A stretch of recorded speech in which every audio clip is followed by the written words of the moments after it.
Kita ingin damai dengan semua orang. Kami terutama dengan tetangga-tetangga kita. Kita ingin selesaikan semua masalah. Ada masalah, kadang-kadang masalah garis perbatasan. Jelas beliau sudah katakan kedaulatan harga mati. Saya tegaskan bahwa Indonesia siap bila diminta oleh semua pihak yang terlibat untuk berperan. Kami siap berperan sesuai dengan kapasitas dan kemampuan Indonesia.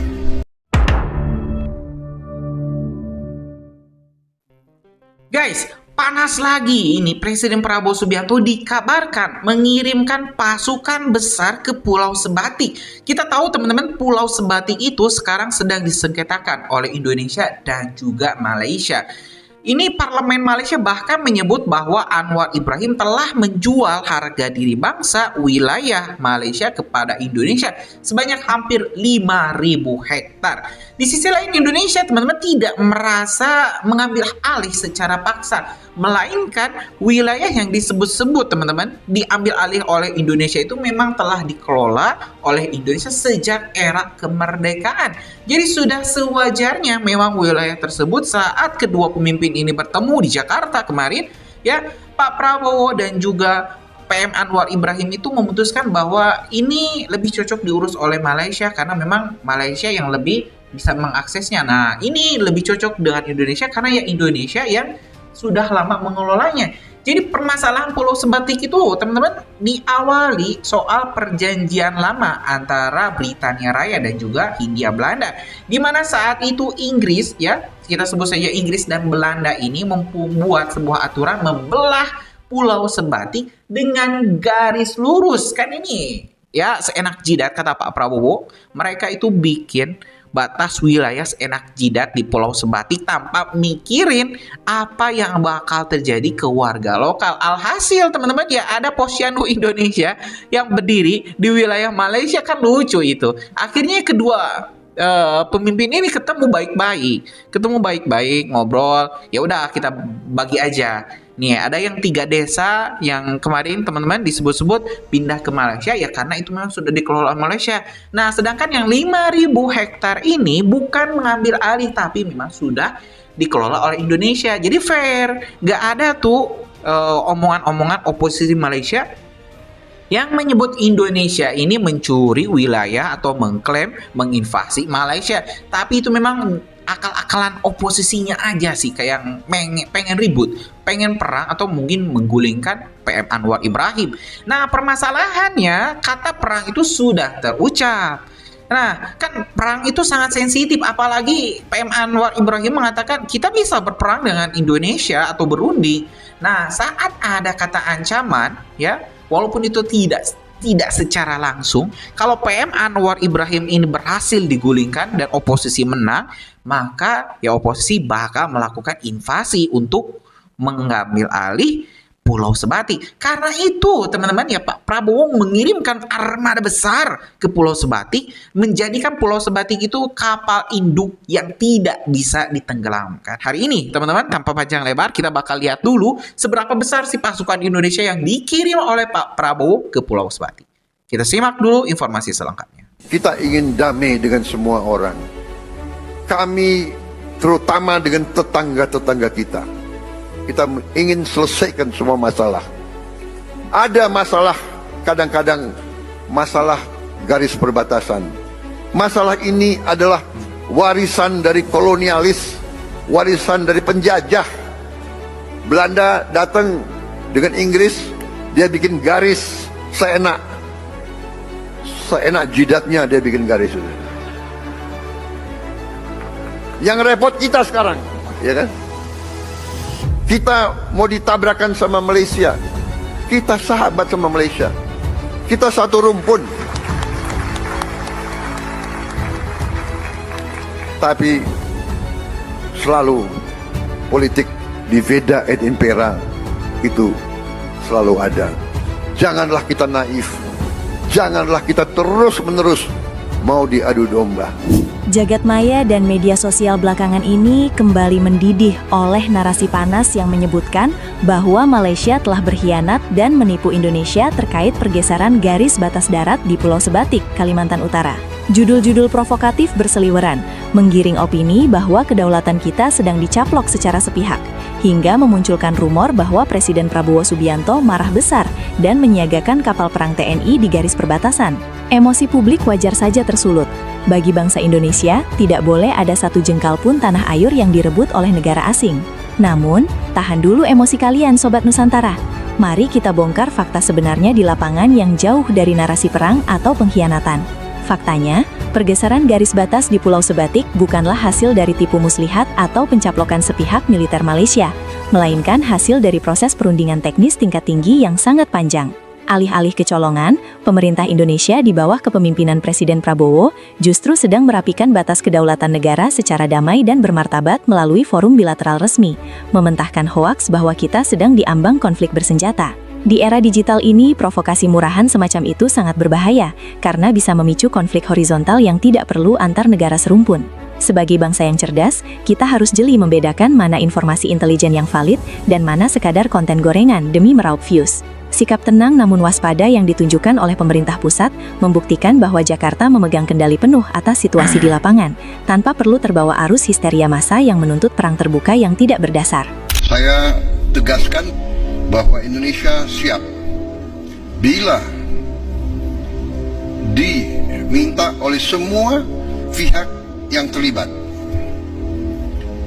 untuk berperan. Kami siap berperan sesuai dengan kapasitas dan kemampuan Indonesia. Jelas beliau sudah katakan kedaulatan harga mati, ya, tapi kita harus jangan kita panas-panasin, ya.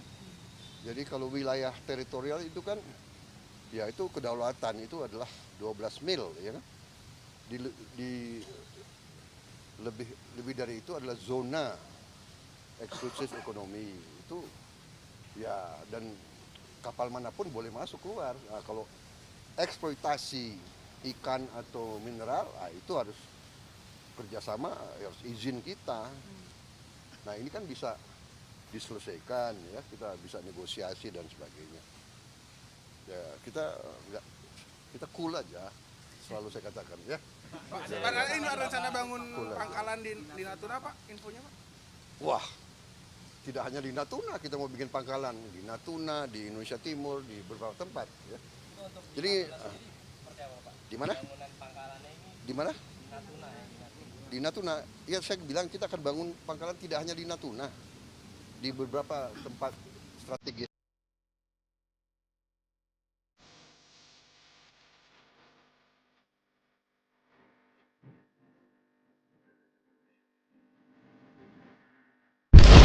Kini perubahan status wilayah di Pulau Sebatik, Kalimantan Utara mulai ramai diperbincangkan.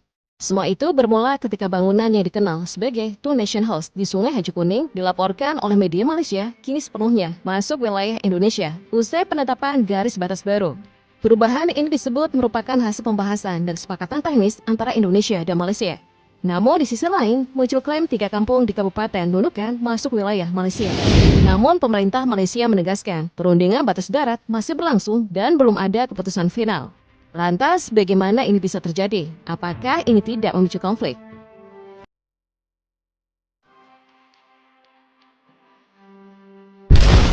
Di Malaysia, nada pembahasannya jauh lebih tajam, bahkan langsung mengarah ke pucuk pimpinan negara. Polemik Pulau Sebatik mencuat dalam sidang Dewan Rakyat dan segera menjadi sorotan publik. Perdana Menteri Anwar Ibrahim diserang karena dianggap belum mampu menuntaskan sengketa wilayah Malaysia dengan Indonesia.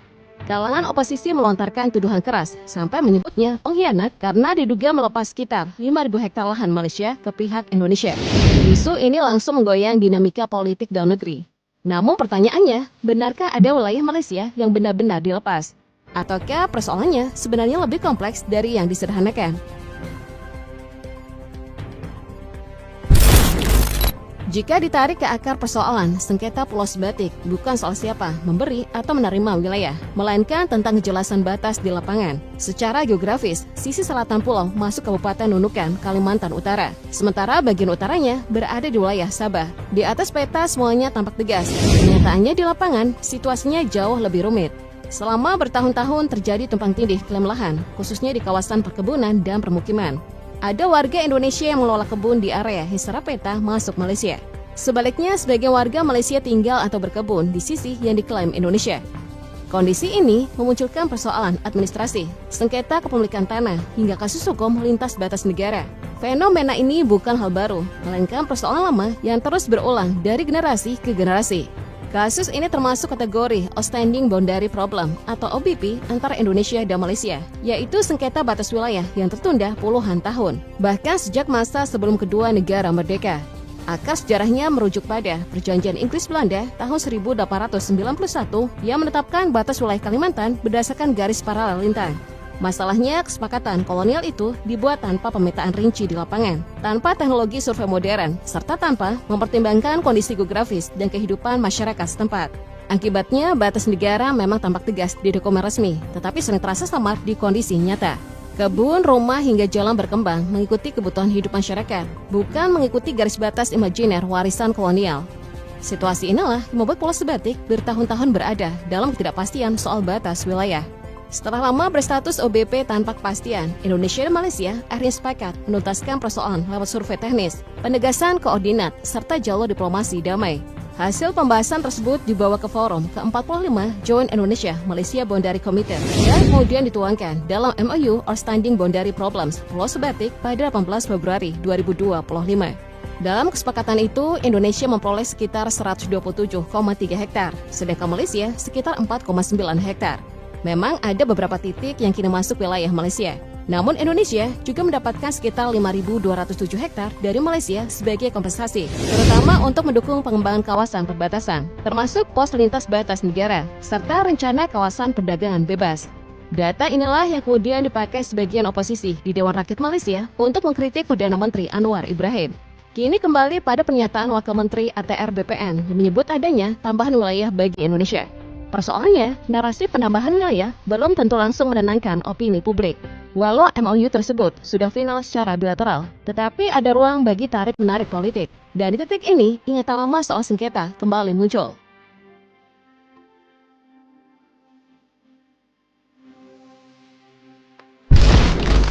Hal ini patut menjadi perhatian serius. Pulau Sebatik bukan wilayah biasa.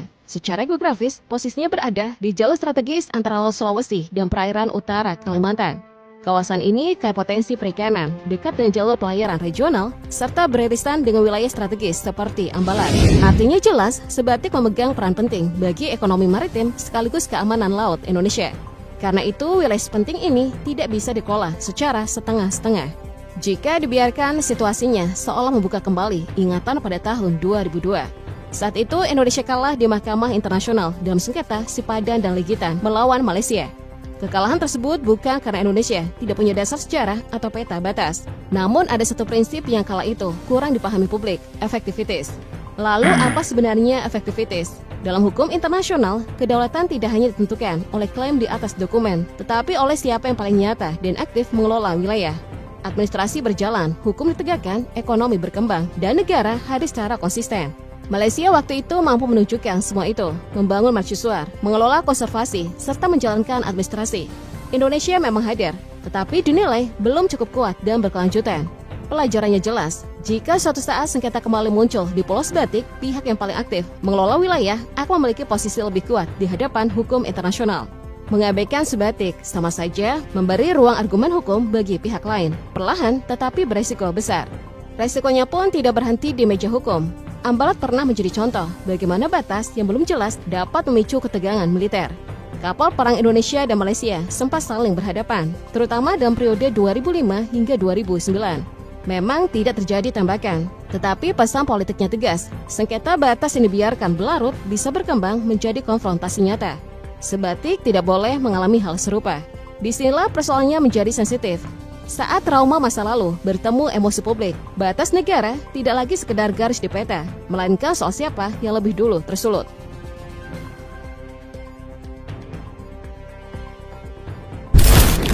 Narasi menuju konflik sering bukan lahir dari keputusan resmi negara, melainkan dari provokasi, kesalahpahaman, serta tekanan opini publik.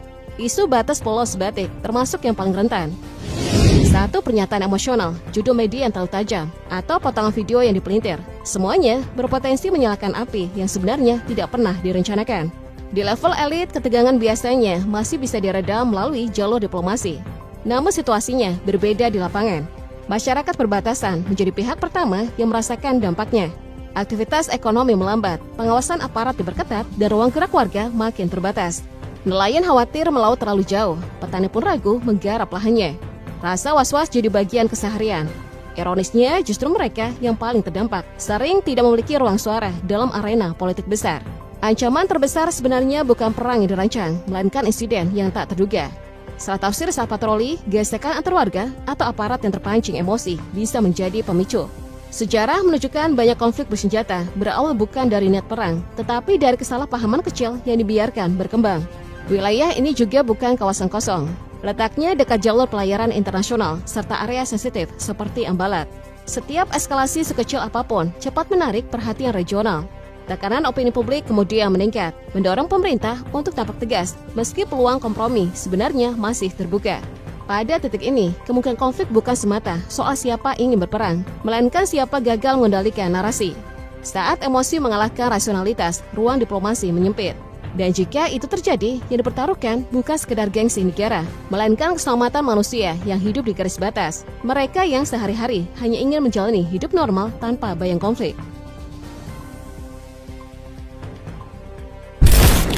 Ujian kedaulatan tidak selalu datang lewat suara senjata atau pidato penuh emosi. Seringkali ia hadir melalui keputusan sunyi yang kompleks dan kadang tidak populer. Menyelesaikan warisan kolonial dengan kepala dingin. Itulah tantangan yang kini mengemuka di Pulau Sebatik. Batas wilayah yang diperdebatkan saat ini bukan garis baru. Ia berasal dari peta kolonial lama yang disusun jauh dari lapangan, tanpa mendengar suara warga dan tanpa melihat guys, barusan sudah kita simak menyelesaikannya bagaimana membutuhkan ini lebih dari respon nasionalisme pemerintah emosional. Indonesia Diperlukan yang data akurat, langsung kehadiran mengirimkan negara yang konsisten, pasukan atau serta armada keberanian besar mengambil ke Pulau keputusan Sebatik rasional. untuk mengamankan Sebab yang pulau seluruhnya tersebut. dipertaruhkan Karena bukan kita sekedar tahu citra teman-teman, politik para elit ada Jakarta atau Kuala oknum-oknum Lumpur. Yang ekstremis-ekstremis benar-benar Malaysia terdampak yang adalah duduk di kehidupan masyarakat dewan-dewan yang mereka tepat yang di memang batas Indonesia tidak dan suka Malaysia. dengan Indonesia, Mereka tidak yang tiap suka hari kemajuan hidup berdampingan, Indonesia, berbeda bekerja dengan lintas PML wilayah, Anwar dan selama Ibrahim yang puluhan bisa tahun diajak justru menjadi ngobrol. penopang Ini stabilitas oposisinya kedua rupanya negara. memang ingin Makna ribut kedaulatan dengan sejati Indonesia. terlihat dari Saya kehadiran takut negara kalau yang misalnya nyata. ini Wilayah Anwar dikelola dengan Ibrahim baik, jadi warga terlindungi, ditumbangkan, ya serta batas digulingkan negara atau tidak hanya diganti, jelas di peta, nanti tapi penggantinya juga dari terasa oposisi ada di PM-nya lapangan. ya bakal Tanpa itu, jadi tuh siklus ribut lama perang bisa antara terulang Indonesia kembali. dan juga Trauma, Malaysia. kecurigaan, dan konflik yang Mudah-mudahan itu nggak sebenarnya terjadi bisa ya dihindari. teman-teman. Pulau Sebatik Gimana memberi menurut pelajaran kalian penting. terkait pengerahan Kedaulatan pasukan bukan besar-besaran tentang ke siapa Pulau yang Sebatik menentang ini bersuara, setuju atau melainkan enggak sih? siapa Coba yang tulis mampu komentar menjaga kalian di perdamaian tanpa kolom mengorbankan komentar ya. martabat Kita serta bakal keselamatan diskusikan. rakyatnya. Terima kasih teman-teman, kita bakal lanjut di video selanjutnya. Assalamualaikum warahmatullahi wabarakatuh.